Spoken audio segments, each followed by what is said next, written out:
আজকে young generation একটা সমস্যা নিয়ে আলোচনা করব, যেটা হলো পিম্পল বা একনি। এই পিম্পল সাধারণত মেয়েদের ক্ষেত্রে বেশি হয়ে থাকে। আমাদের স্কিনে যে হেয়ারগুলো আছে বা নোম আছে, সেইটার নিচে একটা করে হেয়ার ফলিকুল থাকে। আর এই হেয়ার ফলিকুলের সাথে একটা করে সেবাসিয়াস গ্ল্যান্ড থাকে।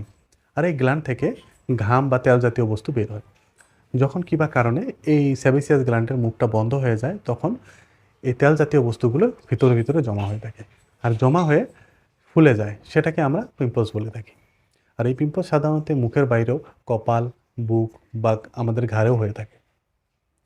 এই পিম্পলটা ইয়ং জেনারেশনে বেশি করে হওয়ার মেন কারণটা হলো তারা চর্বি জাতীয় খাবারটা বেশি করে খায়। এর বাইরেও হরমোনাল ইমব্যালেন্স, ব্যাকটেরিয়াল ইনফেকশন, আর নখ লাগালে এটা বেশি হয়ে থাকে। কারণ নখ লাগালে ব্যাকটেরিয়াল ইনফেকশনের চান্সটা বহুত বেশি হয়ে যায়, আর সেই জন্য নখ লাগালে বেশি হয়ে যায়। আর ইভেন স্কার মার্কটাও থেকে যায়। তাহলে এই পিম্পলস থেকে বাঁচার উপায় কি? এই পিম্পলস থেকে বাঁচার উপায় হলো চর্বি জাতীয় খাবারটা কম করে খেতে হবে, পানি বেশি করে খেতে হবে, হেলদি খাবার খেতে হবে, এক্সারসাইজ করতে হবে। আর নখ লাগানো যাবে না। আর স্কিনের উপর ডেড স্কিন জমা হতে দেওয়া যাবে না, মানে বারবার করে মুখটা পরিষ্কার করতে হবে। আর হোমিওপ্যাথিতে এই পিম্পলসের বহুত ভালো রেজাল্ট পাওয়া যায়। যদি আপনি হোমিওপ্যাথিক চিকিৎসা নিতে চান, তাহলে অবশ্যই একটা রেজিস্টার্ড ডক্টর কাছে পরামর্শ নেবেন। আর যদি আমার কাছে কন্ট্যাক্ট করতে চান, ফুলবাড়ি আমবাজারের নিচে আমার ক্লিনিক আছে, হেলথ ক্লিনিক হোমিও নাম। সেখানে আসতে পারেন বা স্ক্রিনে থাকা কন্ট্যাক্ট নাম্বার বা অ্যাড্রেসে কন্ট্যাক্ট করতে পারেন।